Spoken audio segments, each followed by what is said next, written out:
Welcome back to the Deep Dive. Today we're plunging into a topic that has undeniably reshaped how we connect, how we search for companionship, and, let's be honest, how we sometimes find ourselves in utterly bewildering and frequently hilarious situations. Dating apps. Oh, definitely. Bewildering is a good word for it. It's a space ripe for both profound insights and belly laughs, and we're here to unpack all of it for you. We've been handed an incredible set of sources for this deep dive, offering a comprehensive look at dating apps in real life, a comedic deep dive. Yeah, it's really quite thorough. It is, and this isn't merely about the technology. It's an interdisciplinary exploration covering the history of mediated courtship, the psychology of swiping, cultural adaptations, ongoing controversies, and crucially, all the rich comic material these apps generate. Our sources come from an expert researcher with extensive background spanning psychology, sociology, and cultural studies, giving us a truly holistic perspective. Which is great because you really need all those angles to understand what's going on. Exactly. So our mission today for you, our listener, is to take you on a guided tour from the earliest forms of mediated courtship. Believe it or not, dating apps have historical roots. Right up to the swipe culture stand-up bits and AI-assisted profiles of today. This is a long history, surprisingly long. It really is. We'll uncover what truly makes dating app comedy work, or, as is often the case, spectacularly fail. Chuckles slightly, often spectacularly. What the science says about how these apps subtly shape our behaviors and expectations, how different cultures around the world interact with and adapt these platforms, and why understanding this phenomenon matters now more than ever for society at large. And what's truly illuminating in this material is how it positions dating apps not just as simple tools for meeting people, like a hammer or something, but as powerful cultural artifacts. But deliberately looking at them through a comedic lens, we often reveal deeper truths, unspoken anxieties, and universal human desires about connection that a purely academic or technical approach might entirely miss. That's a great point. The comedy reveals the humanity, warts and all. Exactly. So our discussion will delve into the why behind these evolving behaviors and explore the broader implications for our intimate lives and society as a whole. Get ready for a fascinating journey through timelines, classic sociological and psychological theories, some truly grounded and often hilarious composite case vignettes that you'll absolutely recognize. Oh, you definitely will. And even a look at practical creative suggestions drawn directly from our sources. This deep dive promises to be both enlightening and thoroughly entertaining. So it's really easy to fall into the trap of thinking of dating apps as a purely modern invention, right? Just smartphones and swipes. Exactly. A product of the smartphone era, something that just popped into existence a decade or so ago. But our sources reveal they're just the latest, albeit maybe the most high-tech, chapter in a centuries-long evolution of how humans have sought to mediate courtship. It's quite a perspective shift. It is. To truly appreciate this, imagine, if you will, a row of wooden printing presses, an ink-stained compositor meticulously setting a tiny seeking companion line that will one day, centuries later, morph into a Tinder bio. Chuckles. That's a fantastic image. The very impulse to find a partner with a little help has always been present. The tools, however, change dramatically. And this historical continuity is absolutely key to understanding the landscape of modern dating. The fundamental human impulse to mediate courtship, to use some form of technology or maybe a third party to facilitate finding a partner, it's always been present. Right, like village matchmakers. Exactly. From ancient village matchmakers to modern algorithms, the specific methods change dramatically with each era's technological advancements, but the underlying human need for connection, intimacy, and partnership persists. It just finds new channels for expression and new forms of social negotiation. And what a journey it's been. Our sources map out several key stages that brought us to the ubiquitous swipe. Kicking things off in the 19th and early 20th centuries, we had newspaper personal ads. The original profiles, in a way. Totally. These were truly the first mass-mediated introductions, published in newspapers for all to see. Think about it. A small, text-only advertisement in a very public newspaper, often explicitly transactional in its language. Man of means seeks, that kind of thing. Yes. Constrained by space and extremely public. These rudimentary ads, often found in Lonely Hearts sections, laid the essential groundwork for what we now understand as profile creation and public self-presentation, albeit in a much more verbose, formal and less visual format than today. And building on that, as we moved into the early to mid-20th century, we saw the rise of classified matchmaking and personal columns. Okay. This period truly saw a proliferation of these services, largely fueled by increasing literacy rates and the ongoing urbanization of society. People were moving to cities, often away from their traditional social networks and family-based introductions. Needed new ways to meet people. Exactly. And they desperately needed new ways to meet potential partners. Both professional and informal community matchmakers became common, signifying a growing, explicit demand for assistance in finding partners, moving beyond just simple text ads to more structured and sometimes even curated introductions by a third party. Then we hit the 1960s, and this is where things start to get a little bit wild in a delightfully retro, proto-algorithmic way with computer-assisted dating experiments. Punch cards for love. Basically. This wasn't some Silicon Valley startup. It was often academics and students, pioneers in nascent computing, who devised these computerized matching questionnaires and punch card systems. They were genuinely trying to apply computational power to the complexities of human compatibility. Some of them were, anyway. True. Our sources specifically mention Operation Match from Harvard in 1965 as a famous early example, showcasing the very nascent idea of algorithmic matchmaking by correlating interests and preferences. What's striking when we look at this early period is how the blend of scientific aspiration, the desire to use logic and data to find love, and the inherent, almost immediate humorous potential for mismatch was there from the start. Oh, absolutely. The idea that a machine could distill human emotion and desire into a series of punch cards just screams for comedic interpretation, doesn't it? It really does. The very notion that a questionnaire, no matter how detailed, could perfectly produce romance was always ripe for both earnest, almost naive optimism and the delightful, often hilarious potential for total mismatch. It showed that even with early algorithms, human unpredictability remains supreme. Always does. Moving on, the 1990s brought us commercial online dating.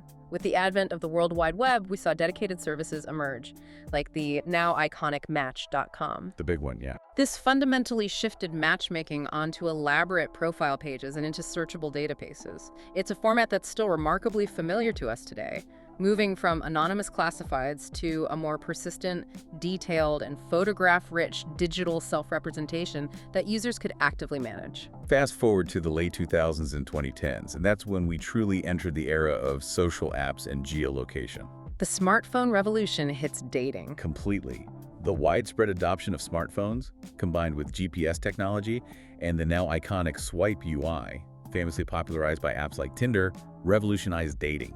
This made interaction incredibly mobile, immediacy-driven, and highly visual, essentially putting a dating playground in your pocket, accessible anywhere, anytime. It was a massive paradigm shift. And we're not stopping there. The late 2010s and 2020s mark the current frontier: AI, video, and hybrid formats. Things are getting complex. They are. We're seeing video profiles become more common, sophisticated algorithmic feed ranking designed to optimize engagement, in-app events crafted to create novel connection opportunities, and now, perhaps most intriguingly, AI-generated conversation starters and even entire bios. Wow. This is truly pushing the boundaries of mediated interaction, blurring the lines between human and machine creativity in courtship. Now, our sources unearthed some fantastic, lesser-known historical facts that are just ripe for comedy.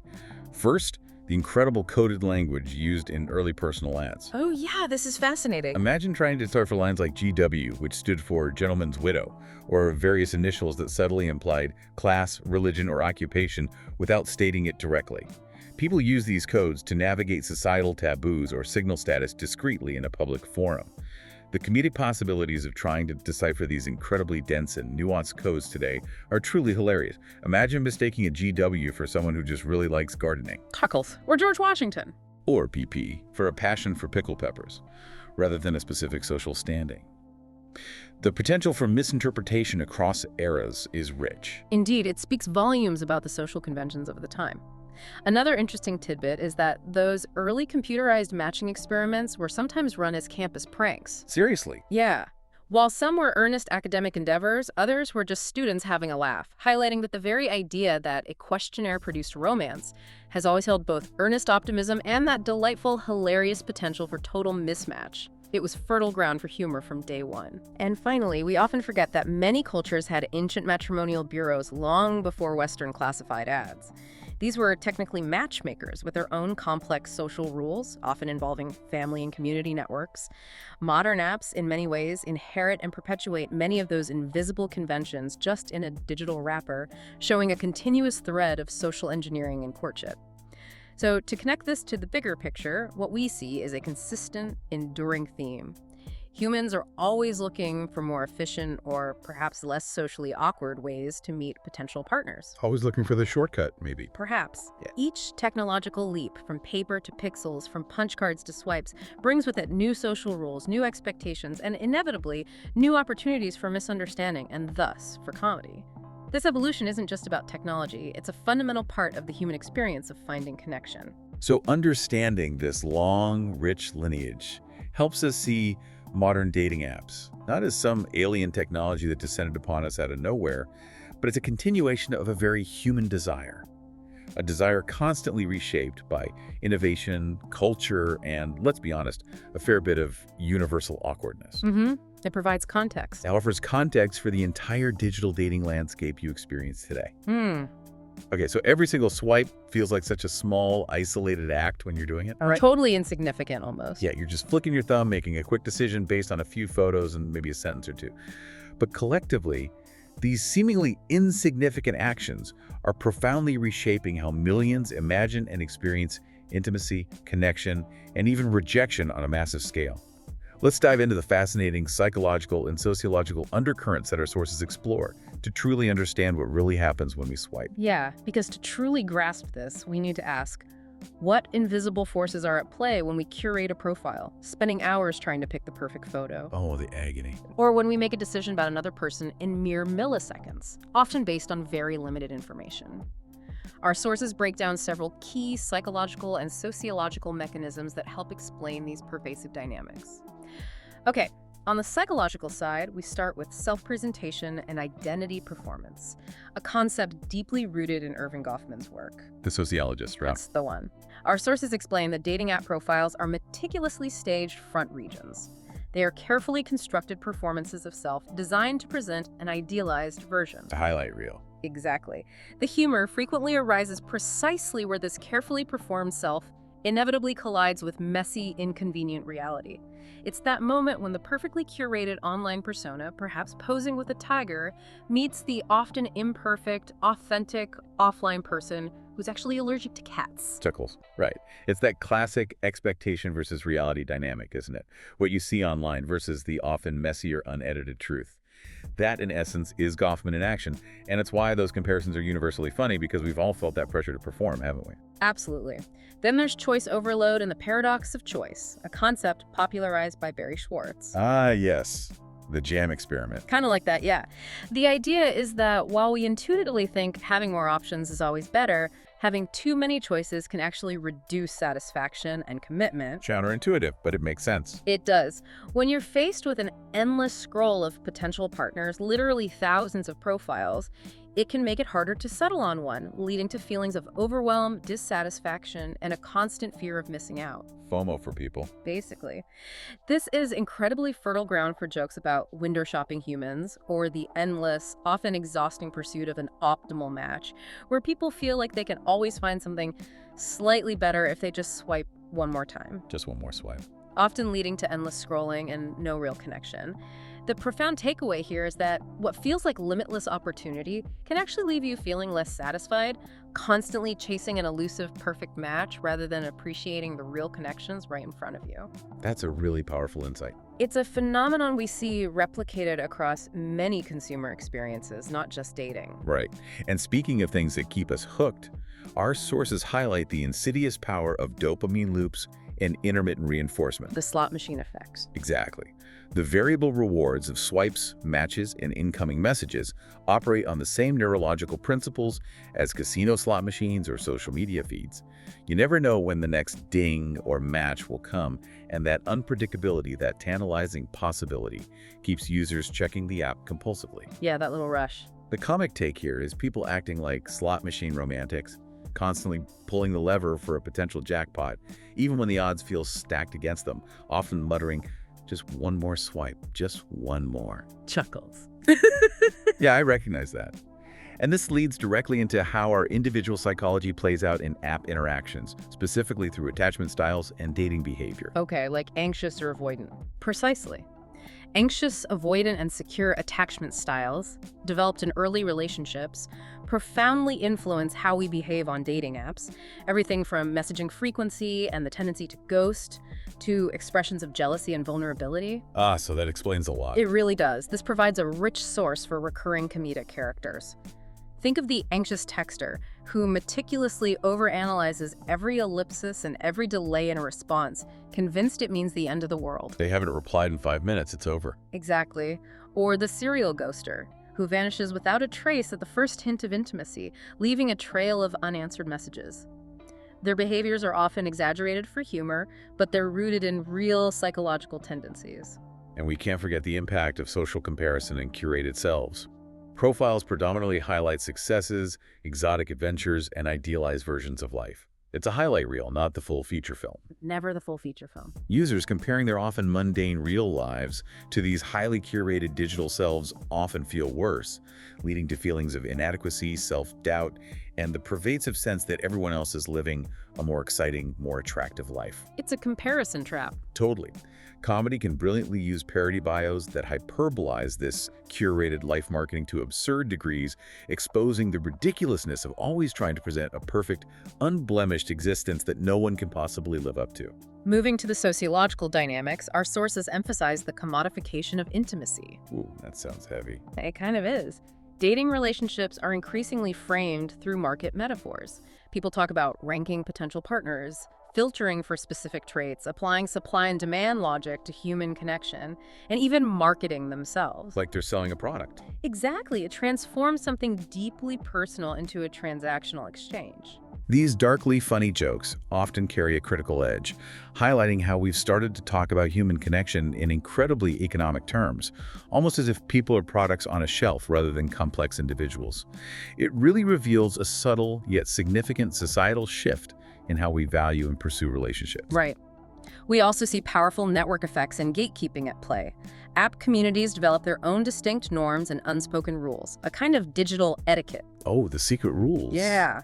This includes everything from how and when to slide into DMs, that's direct messages, to what constitutes an acceptable opening line, or even which emojis are considered appropriate for various stages of interaction. Don't use the eggplant emoji too soon. Chuckles. Exactly.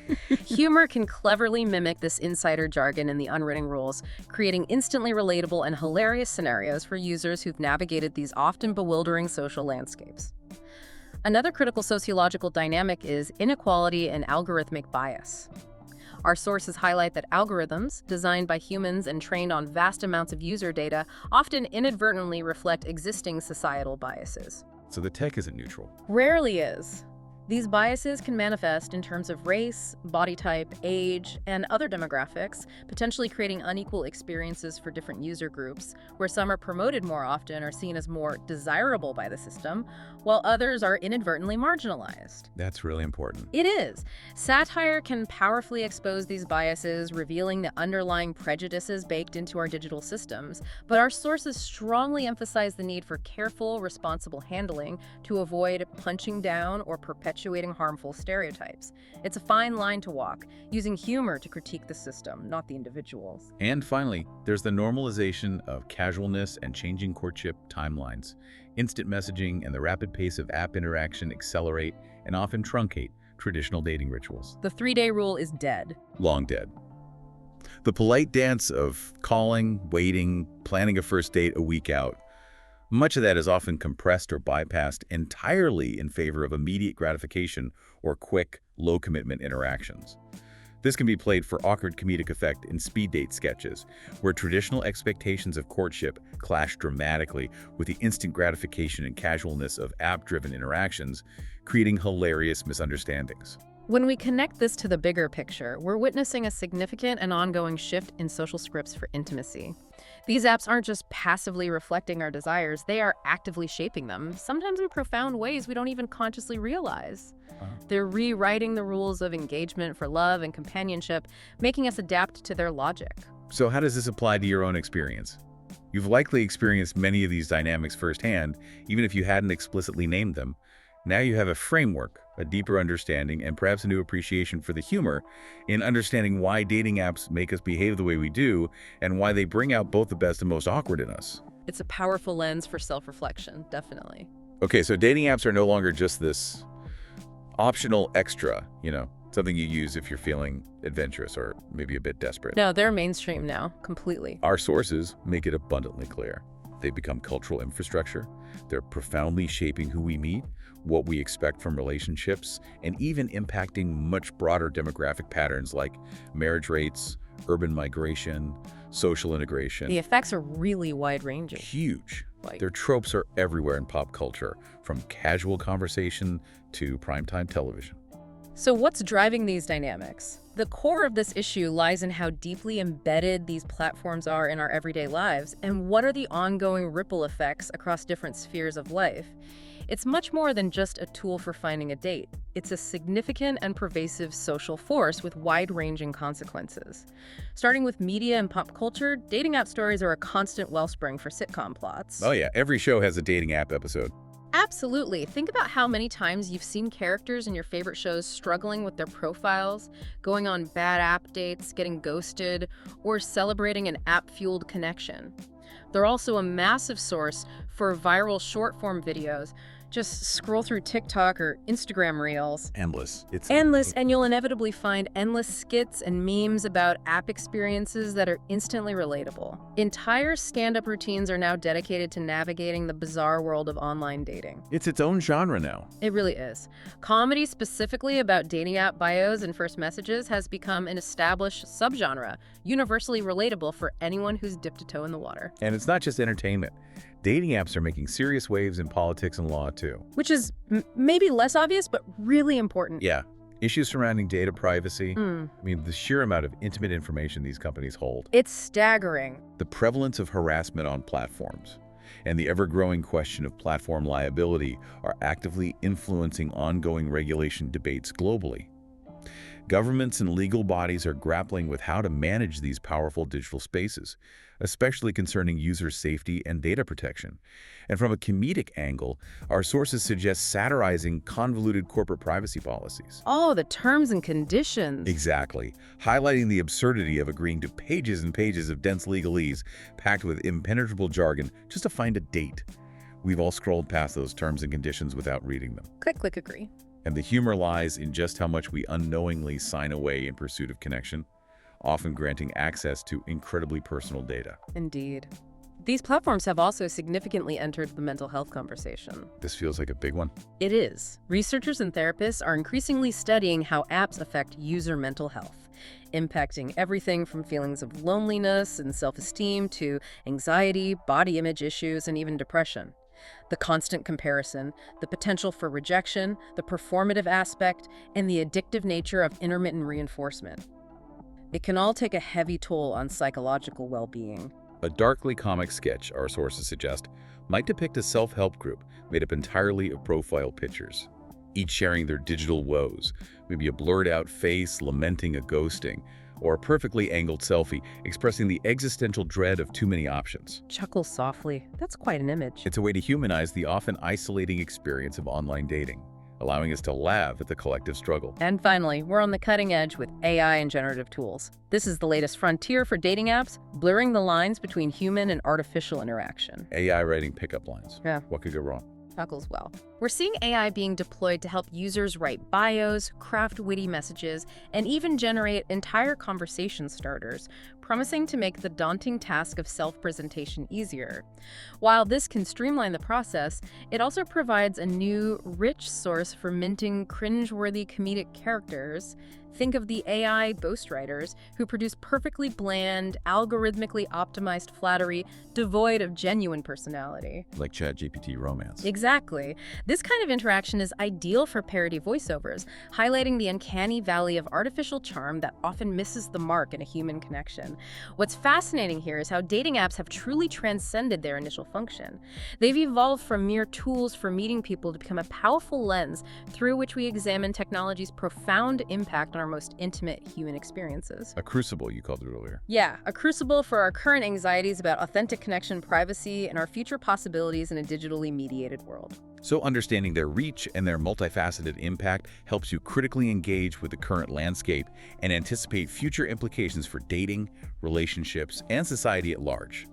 It's about being an informed consumer and participant in this rapidly evolving ecosystem rather than just a passive user. Absolutely. Know what you're getting into. Okay, this section is where we find some of the sharpest irony, offering ideal fodder for comedy that also critiques. Let's separate fact from fiction and explore the nuances, because when it comes to dating apps, what you think you know might not be the full story. Yeah, there are a lot of myths floating around. So many. Many popular beliefs are actually widely off the mark. Critical thinking is absolutely essential here. It's about questioning the widespread assumptions and looking beyond the surface-level narratives that often circulate around dating apps. Many of these narratives, while popular and often repeated, simply don't hold up to scrutiny when you examine the actual data and user experiences. Let's tackle some common myths and the reality our sources reveal. First, the widespread belief that dating apps are only for hookups. Hear this one all the time. Constantly, but the reality is quite different. Apps host a wide spectrum of intentions, from casual hookups to users genuinely seeking long-term relationships and even marriage.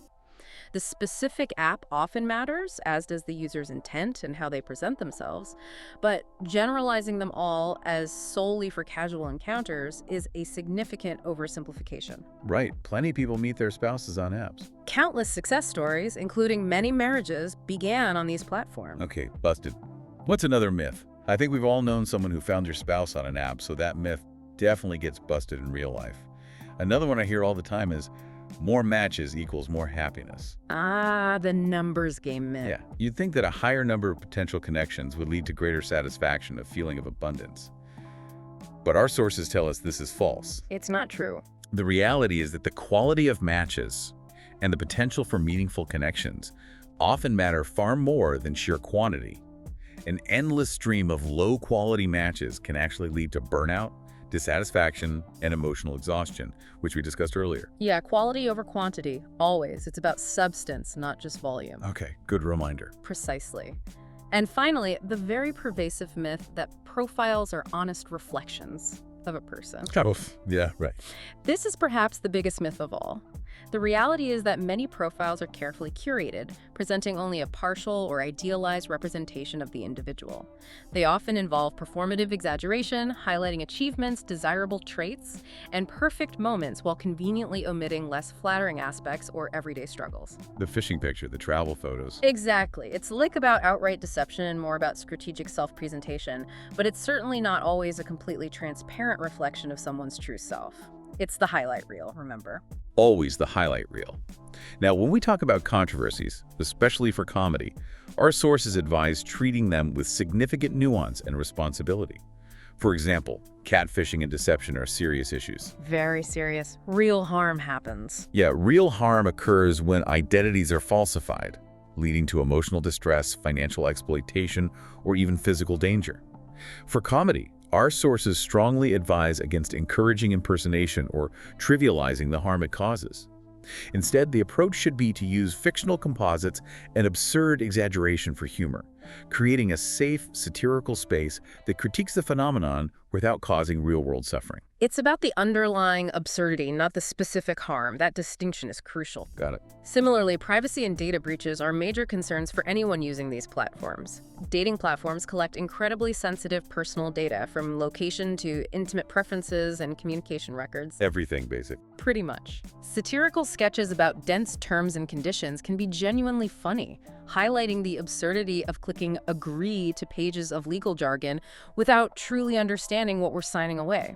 However, it's crucial to avoid revealing real data breaches or making unsubstantiated accusations against named companies, as that can cause real-world harm and legal issues. Right, stick to the general absurdity. Exactly. The humor should target the system of data collection, not specific, unverified incidents. And with algorithmic bias and discrimination, our sources are very clear. Humor should be used to highlight injustice and bias inherent in algorithms without punching down or demeaning marginalized groups. Super important point. If algorithms are subtly discriminating based on race, body type, age, or sexual orientation, satire can be a powerful tool to expose that systemic issue. However, The target must always be the system or the bias, not the individuals affected by it, nor should it perpetuate harmful stereotypes.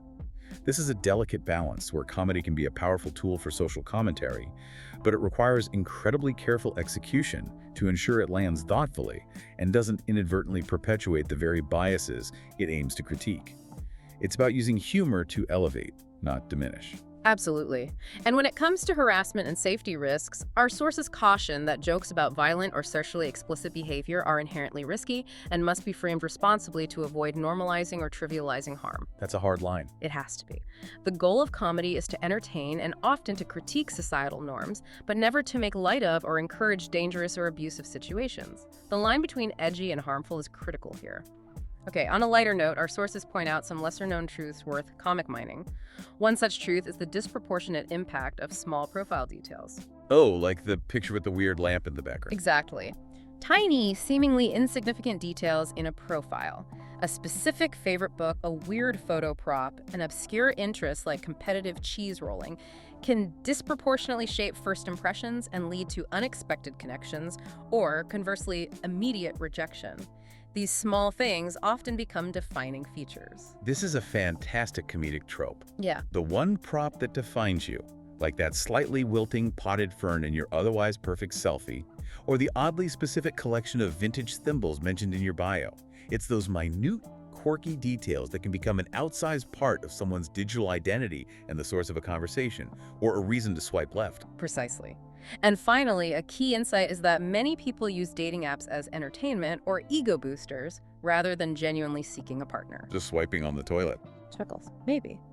They might be swiping for validation out of boredom just to pass the time on the commute, or simply to see who's out there without serious intentions of forming a relationship. The act of receiving a match or a message can provide a quick hit of dopamine, regardless of the sender's suitability. This provides perfect material for meta-comedy, highlighting the performative aspects of modern digital life and the underlying motivations that aren't always about finding the one. It exposes the layers of self-deception and social performance that occur on these platforms, even among casual users. So understanding these common myths and the nuances of various controversies can help you navigate the app world more critically, safely, and even find humor in the shared absurdities without falling victim to them. It equips you with a more informed perspective as you scroll, swipe, or even just observe the modern dating landscape, Right. helping you discern what's real from what's merely performed. Well, Okay, so to truly understand dating apps, to grasp their profound cultural and social implications, it really helps to lean on some intellectual weight, doesn't it? it does. Having some theoretical frameworks is really useful. Our sources summarize prevalent academic and analytic positions, giving us powerful theoretical frames to understand and critique the entire phenomena. It's like having a set of specialized glasses to see the hidden structures and currents shaping our dating lives. And what's fascinating here is how these different theoretical lenses shape our understanding and even our humor about these platforms. They provide a scaffolding for our observations, moving us beyond mere anecdote to deeper insight. Let's start with some mainstream frames. One of the most foundational is Goffmanian performance and identity theory. We touched on this earlier. We did. This theory, developed by Irving Goffman, views dating app profiles as meticulously staged performances, where the individual is essentially an actor, curating a specific front region presentation of themselves to a particular audience. The comedy, as we've touched on, primarily arises from the dissonance between this carefully constructed online persona and the messy, inconvenient, often unedited reality of the offline self. Right, the mask slips. Exactly. It's the inherent awkwardness when the two don't quite align or when the mask slips. It's the ultimate catfish theory, even without malicious intent. Just the awkwardness of trying to live up to your meticulously crafted bio and those perfectly filtered photos when you finally meet in person. The performance can be exhausting, and the comedic gold is in its inevitable cracks, those moments of human imperfection that break through. Absolutely. Another powerful frame comes from Zygmunt Bauman's concept of liquid modernity. Okay, what's that? Bauman describes relationships in modern society as becoming increasingly flexible, transactional, and risk-averse. This framework suggests that the fluid, disposable nature of some app interactions, the ease of swiping to the next person, mirrors a broader societal trend where commitment is viewed with suspicion and connections are easily formed formed and just as easily dissolved. Like relationships are disposable goods. In a way, yes. Comedy can literally play with fluid love metaphors, taking them to absurd ends. Imagine a relationship that literally evaporates if left in the sun, or a partner who reconfigures themselves based on your current mood, lacking any stable core. Chuckles. Okay, I see the comic potential there. Then there's the algorithmic critique, drawing from thinkers like Shoshana Zuboff and her concept of surveillance capitalism. Right. Data is the new oil. That's the idea. This perspective argues that dating platforms, like many other digital services, primarily monetize user attention and data. They're not just facilitating romance, they're in the business of collecting, analyzing, and predicting user behavior, viewing dating and relationships as just another product to be optimized, refined, and ultimately sold through targeted advertising or premium features. So it's about profit, not love. Primarily from this perspective, it's a system designed for profit, not necessarily for profound connection. The comic beat here could be someone desperately trying to unsubscribe from romance after a string of bad dates. But instead of relief, they just get endless targeted ads for couples' vacations and engagement rings. Chuckles. Exactly. It's a darkly humorous take on the inescapable nature of data-driven marketing, even when you're trying to escape the very thing it's promoting. Okay. Are there more optimistic views? There are. Beyond these mainstream frames, our sources also highlight alternative or emergent viewpoints that offer different angles and more optimistic perspectives. For instance, digital intimacy studies presents a more nuanced, sometimes cautiously optimistic perspective. Okay. Some researchers argue that dating apps, despite all their flaws and criticisms, actually allow previously isolated groups to connect, thereby democratizing dating opportunities. They can open up new social circles and pathways to connection that might not exist in traditional offline settings. Especially for niche interests or smaller towns. Exactly. Particularly valuable for those with niche interests or in geographically isolated areas. This offers a more optimistic counter-narrative to the often negative portrayals, highlighting how technology can actually serve to expand, rather than limit, human connection. That's a crucial point, offering a vital counterbalance to the more cynical views. And speaking of marginalized groups, queer theory and alternative communities offer another powerful lens. Our sources note that apps can be profoundly liberatory for marginalized sexualities and identities, providing safe and accessible spaces for connection and community that might be difficult or dangerous to find offline. Creating essential spaces. Yes. However, they also caution that these platforms can, unfortunately, reproduce mainstream biases and discrimination within their own communities or through their algorithms, creating a complex dual experience of both liberation and limitation for these groups. It's not a simple picture. Finally, behavioral economics approaches shed light on how user choices are heavily shaped by interface design, subtle nudges, and behavioral prompts embedded within the apps. Like how they make you keep swiping. Exactly. These aren't just neutral platforms. They are carefully designed to encourage certain behaviors, to maximize engagement, and to guide users through specific pathways using psychological principles. Humor can effectively anthropomorphize the UI itself as a cunning, almost manipulative matchmaker, subtly guiding users' decisions with notifications, prompts, and cleverly designed choice architecture that keeps them swiping and scrolling. The app as the villain. Or maybe the trickster. Something like that.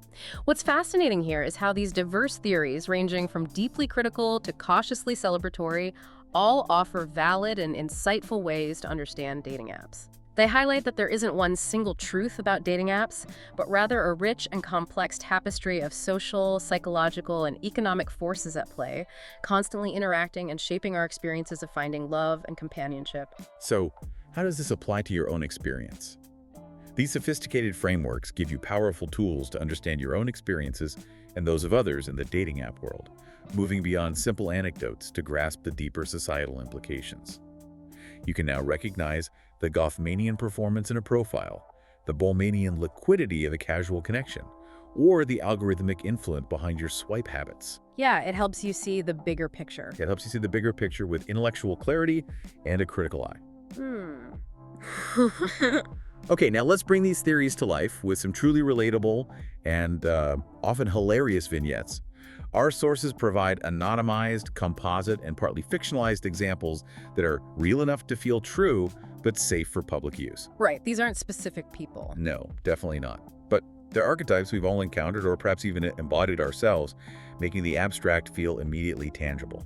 These case studies are crucial because they translate abstract psychological and sociological dynamics into concrete, memorable scenarios that resonate directly with our own experiences. They make the theoretical tangible and instantly understandable, often through the shared language of humor and awkwardness that arises from these interactions. Okay, our first vignette is the over-optimistic bio. Picture this bio you might encounter. Aspiring astronaut, award-winning chef, 6 languages, 1 dog, and a black belt in existential philosophy. Tuckles. Okay, quite the resume. Right. Now imagine the kind of first message that might come from someone genuinely impressed by this impressive array of claims, perhaps. You seem incredibly interesting. Tell me, when should I schedule our Nobel banquet and discuss the cosmos over your Michelin star meal? Setting the bar high there. Very high, the hilarious punchline. Their actual photos are 3 blurry bathroom selfies, cropped strangely, and a wilting potted plant barely visible in the background, showing a stark contrast to the grand claims. Ah, the classic letdown. The source even gives a comedy tip for this one. Present this as a mock documentary clip with a deadpan voiceover, listing off the grand claims with serious intonation, then cutting abruptly to the harsh reality of the mundane photos. Whump. Perhaps with subtitles showing the comical mismatch between the grand claims and the utterly unremarkable visuals. It's that immediate clash of aspiration and actuality that really lands the joke and highlights the performance aspect of profiles. Precisely. Next we have the algorithm's choice. In this scenario, a user gets matched with their ex. Oh no. Not by choice or intention, but because the algorithm detected some incredibly specific shared obscure interests. For example, both like indie vinyl from an obscure 90s band, and used a rare specific emoji in their bios. The app, in its infinite digital wisdom and with a cheerful, almost sinister optimism, suggests, reconnect. You two share a passion for obscure post-punk and the narwhal emoji. So awkward. Awkward. It's extremely. The comedy angle here, as outlined in our source, is to satirize the app's tone as an overly eager matchmaker that moonlights as an oblivious, perhaps slightly pushy therapist trying to force reconciliation between 2 people who clearly moved on for a reason and definitely don't want to reconnect. Yeah, thanks algorithm, but no thanks. It's the machine's well-meaning but utterly misplaced intervention that's funny, highlighting algorithmic opacity and the unexpected consequences of data points. Oh, that's universally cringeworthy and hilarious. We've all seen an app try to be too smart for its own good, connecting dots that should have been left unconnected. Then there's first message catastrophe. The dreaded first message. The script starts innocently enough with a minimalist first message, sup, followed by the inevitable response, radio silence. But here's where the comedy truly kicks in, illustrating the psychological dynamics of overanalysis. The sender then embarks on an absurd, spiraling overanalysis, writing a 3-page manifesto to their friend about why sup is actually a profoundly deep, minimalist, and intellectually provocative opening line, loaded with hidden meaning, subtext, and an invitation to philosophical discourse. Oh dear. The comedy device here, according to our source, is a montage of inner monologues, each one an increasingly absurd rationalization leading to deeper and deeper self-delusion, as the sender convinces themselves the message is genius while their phone remains stubbornly silent. We've all been there overthinking a text, but this takes it to an extreme, revealing the mental gymnastics we perform. Absolutely. And finally, a classic date fail, the voice-to-text trap. Autocorrect strikes again. Indeed. On a first date, someone discreetly tries to use voice-to-text to take mental notes on their phone, perhaps to remember key details for a follow-up, or to send a quick message to a friend about how the date is going. Autocorrect, however, mischievous as ever, intercepts their quiet whisper of, "I love your guts," as in, "I admire your courage," and instead, to their horror, sends, "I love your goats," to their date. Gasps. Oh my God. Goats. Goats. The ensuing confusion and horror for both parties is immediate and excruciating.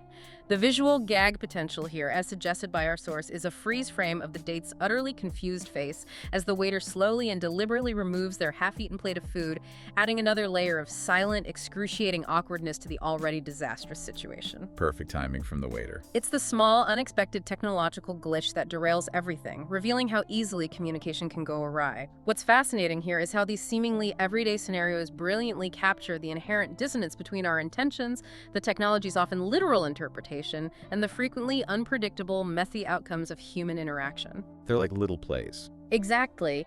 They're miniature plays illustrating the core psychological and sociological concepts we've discussed, making them both memorable and deeply relatable because almost everyone who has used an app has a similar story.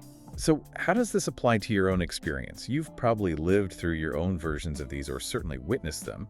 These vignettes make the theoretical concepts tangible and unforgettable, providing a shared language for the universal awkwardness of modern dating.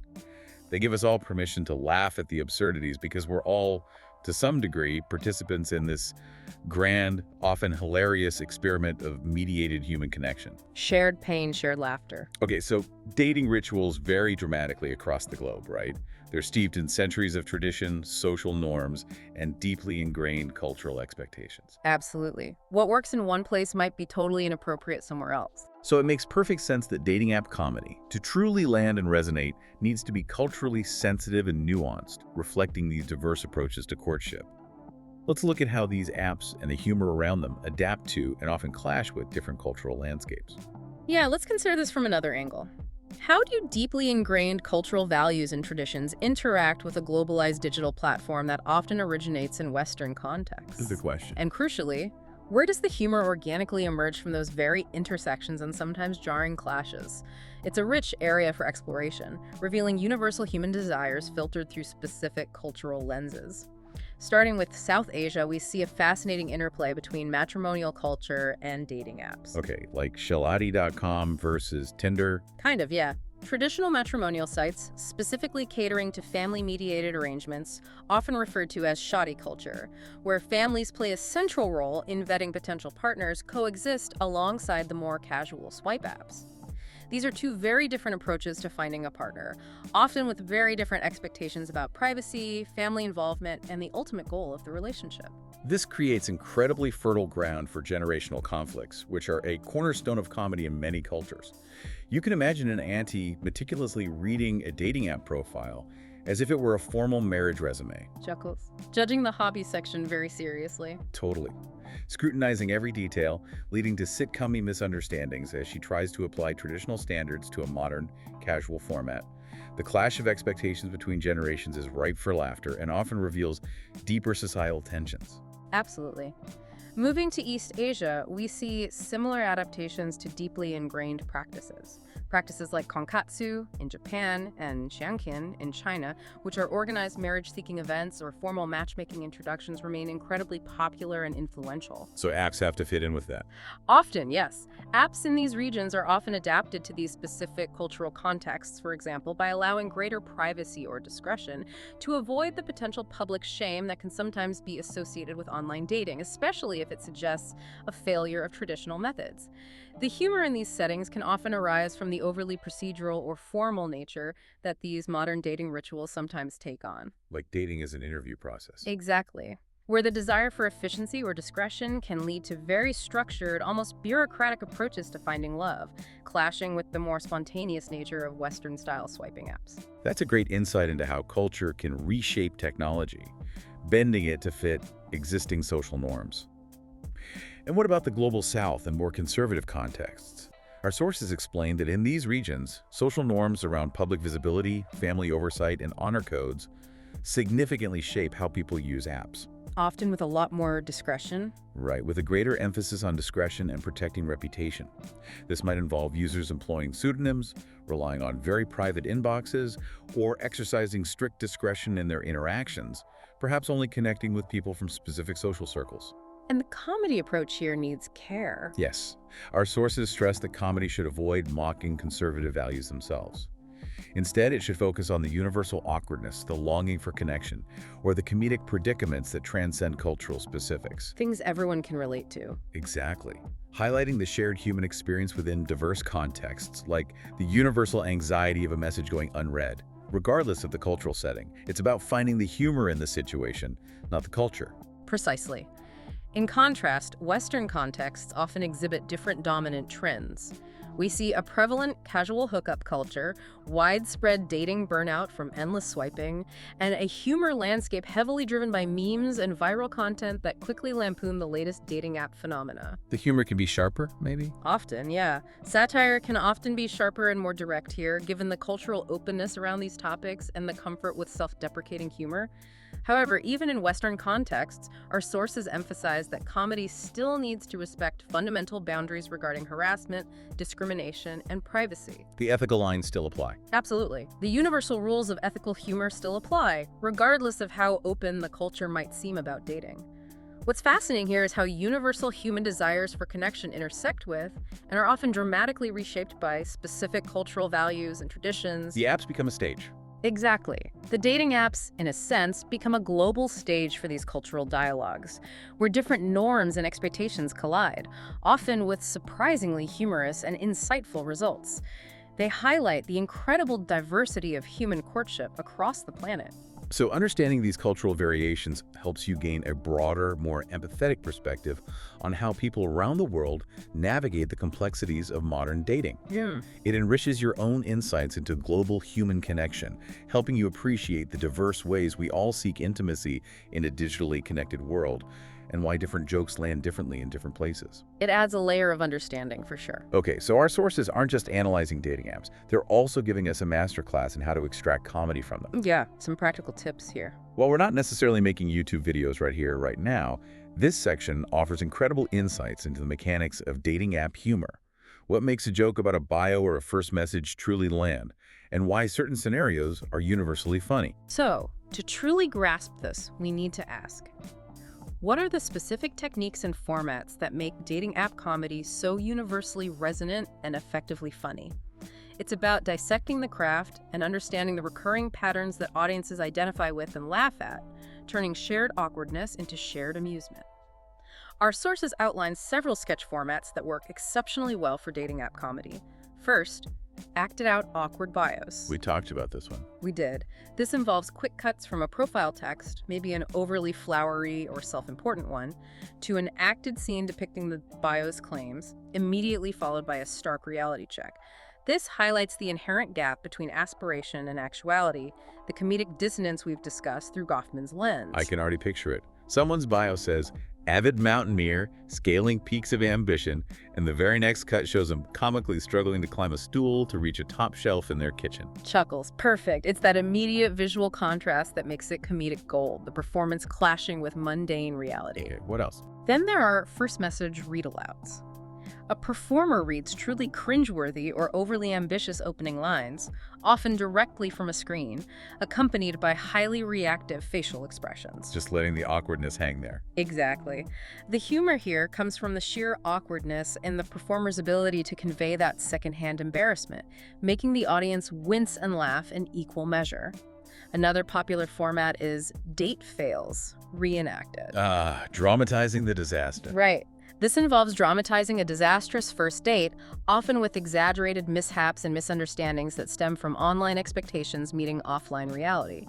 After the reenactment, you cut to a director's commentary explaining the humorous mistakes, communication breakdowns, or misinterpretations that led to the failure. Oh, I like that commentary angle. It adds a layer of meta-humor and analysis, helping the audience understand why it was funny. I love that. It's like watching a movie and then getting the behind-the-scenes breakdown of why everything went wrong, turning shared misery into structured humor. Next up, the fake profile roast. This one can be fun. Comedians are presented with obviously absurd or wildly exaggerated fictional profiles, and their task is to hilariously critique them, poking fun at the tropes and exaggerations we see so often on dating apps. Channeling our inner critic. Exactly. It's a way to channel the communal frustration and amusement into structured, critical humor. And finally, the voiceover confessional.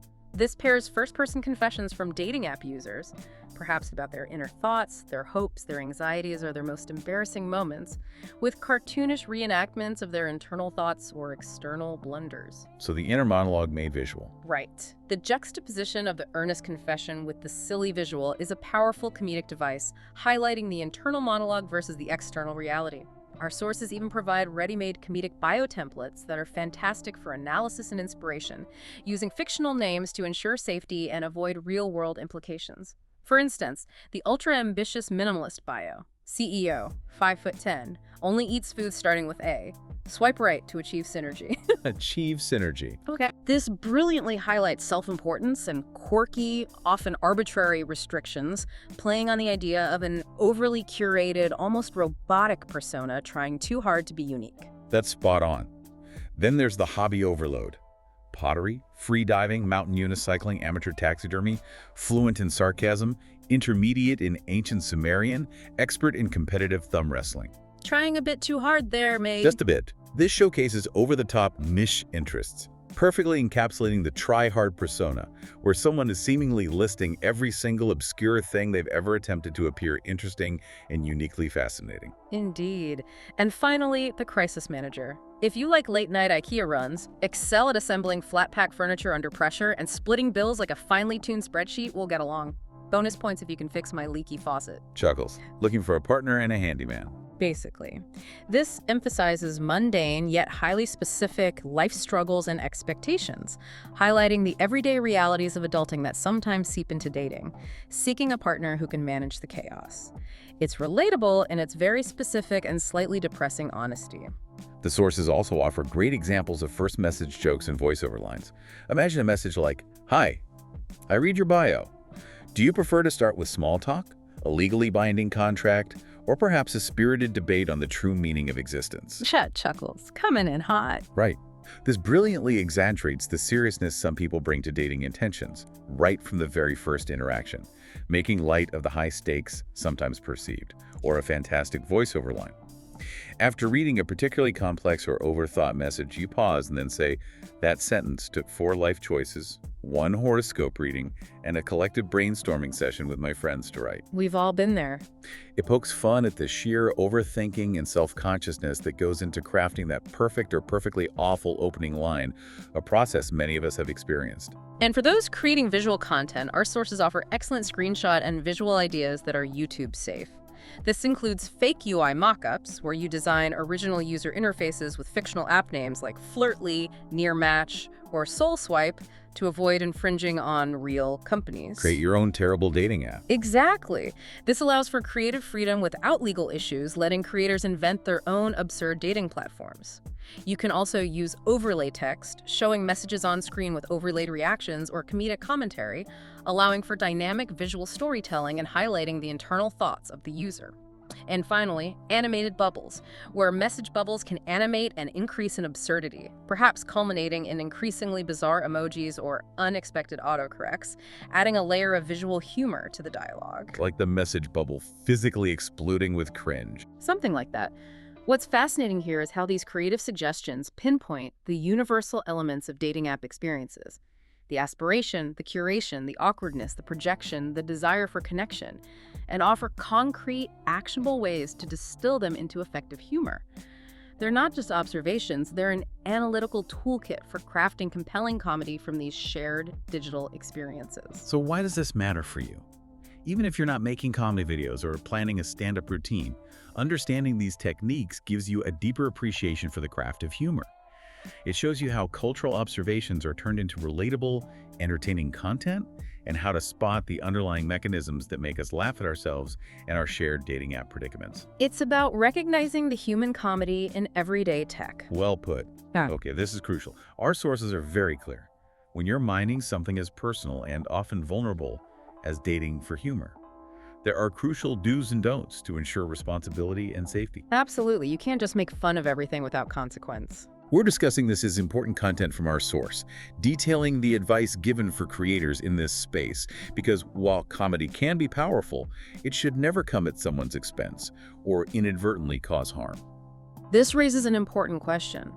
How can comedy be both incisive and ethical, especially when dealing with sensitive and potentially vulnerable human experiences like dating?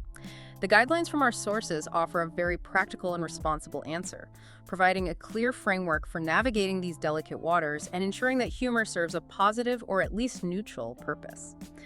Let's start with the doozy for responsible content creation. Firstly, and perhaps most importantly, always use fictional profiles and composite anecdotes. No real screenshots of real people. Absolutely not. Our sources explicitly state to never show real private screenshots without explicit recorded consent. This protects individual privacy and prevents potential harm, both to the person depicted and to the creator. That makes perfect sense. Even if someone submits something to you, consent for public display is absolutely paramount, and blurring or completely anonymizing all identifying details is key to respecting privacy. Exactly. Secondly, if you must use any real submissions, for example, a general comment or a funny turn of phrase, you must blur or anonymize all faces, usernames, and any other identifying details to ensure no one can be personally identified or targeted. Protect identities. Always. Thirdly, strictly avoid targeted harassment, hate speech, or demeaning language about protected classes. Comedy should never be a vehicle for discrimination or prejudice, as that undermines its power and causes real-world harm. Basic decency, really. It should be. Fourthly, always include a brief disclaimer in your content, something like, all profiles are fictional composite for entertainment, created for comedic purposes. This sets audience expectations, clarifies the intent, and provides a legal safeguard. Manage expectations. And finally, respect privacy by avoiding revealing private or illegal activity details that could potentially identify someone or expose them to harm or legal repercussions. This means focusing on the type of situation, not the specific individuals involved. Those are incredibly important non-negotiable guidelines for anyone creating content around this topic. Now for the don'ts, for ethical comedy, which are just as critical for maintaining integrity and avoiding pitfalls. Indeed. First, don't encourage dangerous behavior. This includes anything that could be construed as stalking, harassment, or other harmful actions. Comedy should never provide a playbook for malicious intent or glorify harmful behaviors. That give people bad ideas. Essentially, yes. Secondly, don't defame. Do not defame or make specific, unsubstantiated allegations about real people or companies. This crosses the line from satire into potential libel or slander, which can have serious legal consequences. Stick to general critique, not specific accusations. Right.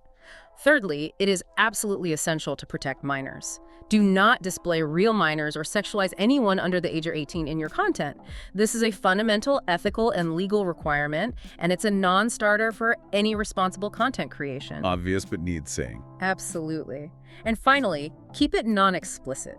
Do not depict sexual acts that violate community guidelines of the platforms you're using. Adult sexual content should remain comedic and non-explicit, never pornographic. The goal is humor and social commentary, not titillation or exploitation. Keep it clean-ish. Chuckles, clean-ish, yes. What's fascinating here is the recognition that even in the realm of comedy, there's a profound ethical responsibility. Humor has an incredible power to expose truths, to critique, and to build community through shared laughter, but it should never come at the expense of someone's safety, privacy, or dignity. Humor with responsibility. Exactly. This section from our sources powerfully underscores both the potential and the significant pitfalls of using personal, sensitive experiences for public entertainment. It's a call for mindful and empathetic creation, even when the goal is to make people laugh. So how does this apply to your own experience? These guidelines are crucial not just for content creators, but for anyone who consumes and shares content online. They help us understand what responsible digital citizenship looks like, especially when dealing with such sensitive and personal topics. It empowers you to discern good, ethical humor from content that might be crossing a line, Right. contributing to a safer and more respectful online environment for everyone.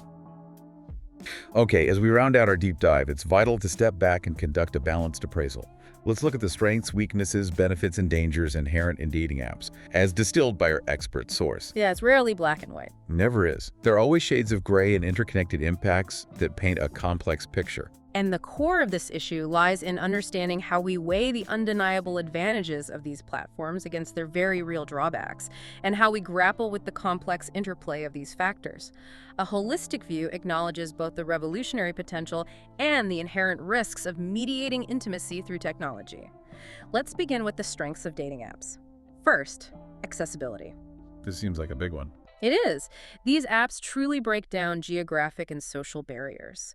They introduce people who might never meet otherwise, diversifying social circles far beyond what traditional methods of meeting would allow. Think about people in niche communities or those with very specific interest. Apps can connect them globally or locally where traditional avenues might fail. Opens up the world a bit. It can. Second is efficiency. Filters and preference settings help streamline the matching process. In theory, this saves users time by allowing them to quickly identify potential partners who meet certain criteria, rather than relying solely on chance encounters in everyday life. In theory, being the key phrase there sometimes. Cockles. Sometimes, yes. And third, cultural creativity. New norms, unique language, and a wealth of comedic material organically emerge from the app interfaces and user behaviors, shaping contemporary pop culture in ways we see everywhere. Like the term ghosting. Exactly. From memes and viral videos to everyday conversation, it's truly a cultural incubator. Absolutely. It's created its own lexicon and set of universal experiences. But with those strengths come the very real weaknesses. First, superficiality. The focus on the visual. Yeah. The reliance on profile snapshots and quick judgments based on minimal information can often emphasize appearance or superficial qualities over deeper compatibility, leading to a shallow initial assessment that might miss genuine connection. Swipe left too fast. Potentially. Second, algorithmic opacity. Users often don't fully understand why they are shown some profiles and not others, or why certain profiles rank higher in their feed. The mysterious algorithm. Right.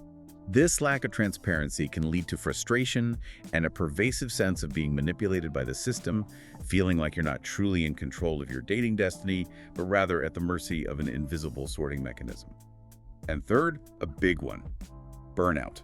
Swipe fatigue is real. Very real.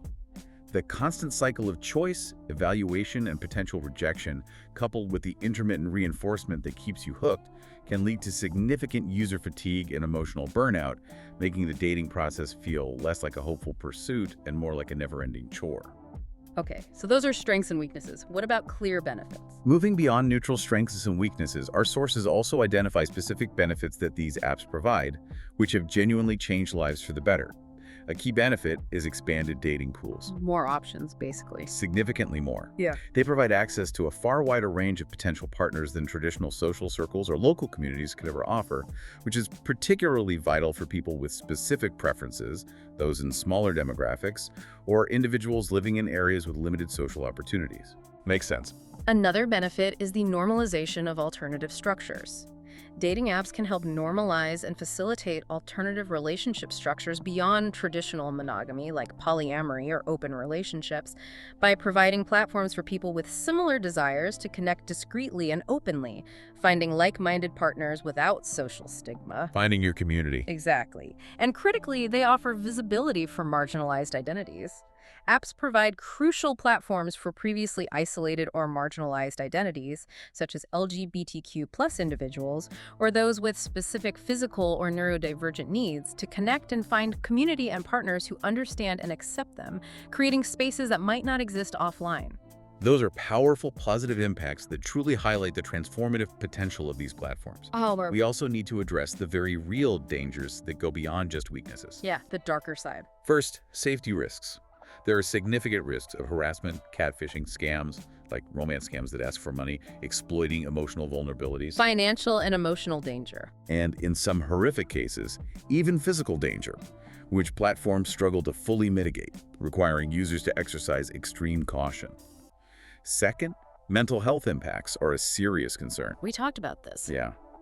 Apps can negatively affect mental well-being through constant social comparison, compulsive checking for matches, heightened anxiety around interactions, and a potential for lowered self-esteem due to rejection or perceived lack of engagement. It's a psychological tightrope walk for many users. It really can be. And finally, social fragmentation. There's a potential for these apps to contribute to shorter courtship rituals and less investment in individual connections, potentially leading to a more fragmented and less deeply engaged social landscape, where relationships are more transient and disposable. The liquid modernity point again. Right. What's fascinating here is how many of these aspects are truly two sides of the same coin. A feature designed for efficiency, for example, can inadvertently contribute to superficiality or burnout. The good comes with the bad. Often. This interconnectedness of positive and negative impacts is crucial to developing a holistic and nuanced understanding of dating apps and their complex place in our society. It's a very complex ecosystem of human desire and technological design. So understanding this balanced perspective equips you with a comprehensive understanding, allowing you to appreciate the positive impacts and the genuine benefits while remaining critically aware of the challenges and risks. It helps you navigate the app world with your eyes wide open, informed and empowered, making more conscious choices about how you engage with these powerful tools. Hopefully. Yeah. Wow, what a journey. From 19th century Lonely Hearts ads in newspapers to the cutting edge of AI-generated bios and conversation starters, we've taken a truly comprehensive deep dive into dating apps in real life, a comedic deep dive. We covered a lot of ground. We really did. It's clear that these apps are far more than just technological fads. They're a profound cultural mirror reflecting our desires and anxieties, and a dynamic social laboratory constantly evolving right before our eyes. Indeed. Through them, we see our anxieties about scarcity and abundance in potential partners, the constant tension between curated identity and messy reality, and ultimately the persistent human hunger for connection, which remained unchanged throughout all the technological advancements. The tech changes, the human need doesn't. Exactly. Comedy about dating apps works so well precisely because it reveals these universal embarrassments and aspirations, and laughter, after all, is a communal way of coping with new social technologies and their often awkward demands. So the key takeaway here for you, our listener, is this. How will AI companionship, not just AI helping us write bios, but truly engaging, responsive AI designed to fulfill companionship needs, even generating emotional responses, how will that change our very notions of authenticity and consent in romance? Ooh, that's a big question. What happens when the line blurs between human and artificial connection? And will we even be able to tell the difference? Something to think about. Definitely something to think about. And to build on that, consider this provocative question. How can future design choices in these platforms be regulated to reduce their often addictive mechanics, which are engineered for engagement and profit? The dopamine loops. Right, while still preserving user autonomy and fostering the valuable, genuine connections they can, at their best, facilitate. It's a complex balancing act between profit, engagement, and human well-being that we're only just beginning to grapple with. A huge challenge for the future. Thank you for joining us on this incredible deep dive. We hope you feel far more informed, entertained, and perhaps even a little more ready to laugh at the beautiful, bewildering world of dating apps. Hopefully more equipped, too. We'd love to hear your thoughts. What stood out to you most from today's discussion?